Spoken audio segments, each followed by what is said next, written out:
A note about this book. There's an old good story, perhaps apocryphal, involving the British novelist and playwright W. Somerset Maugham. A writer friend told Maugham that he was having difficulty choosing a title for his just completed book.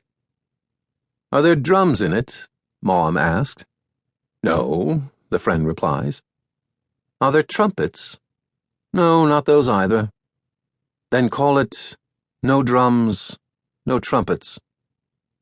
In describing this book, it seems also relevant, given the history and suggestion of the general subject matter, to first describe some of the things that this book is not. It is not about football at a high school in rural Texas, where the Friday night outcome can determine an entire town's mental well-being. It's not about a high school football factory that recruits players of superior talent and thwacks them into shape and mints them for use by Division I colleges and the NFL. Nor in this book did a tornado or earthquake or flood or other natural disaster devastate a team and town before folks and athletes rallied together in a stirring revival.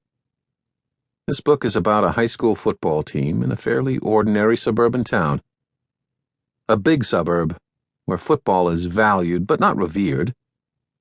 A suburb with a gulf between the haves and have-nots. A suburb of great diversity, of many races and many abilities and many circumstances. This is a school and a football team populated by lives that can represent notions that every one of us might relate to, that we all understand. And a team that, in its own particular and ordinary ways, can say something large. Another thing to note: this book takes place in the summer and autumn of 2014, a time unlike any other in the game and institution of football. The most critical and portentous months, riddled as they were with news and revelation that the sport had yet known. Football had never, it seemed, had more far-reaching appeal, had never enticed more fans. And yet at the same time, football had never been under greater attack, never more subject to judgment, even revulsion. These were months when the extraordinary prevalence and troubling consequences of head trauma in the game were part of many, many conversations. When prominent football players, one after another, were arrested for domestic violence.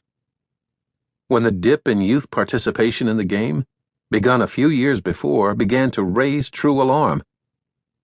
And these were months when, even as college and pro football drew more viewers than ever before, and millions of fans signed up to play in NFL fantasy leagues, a series of deaths in the high school game caused the full foundation of football to tremble.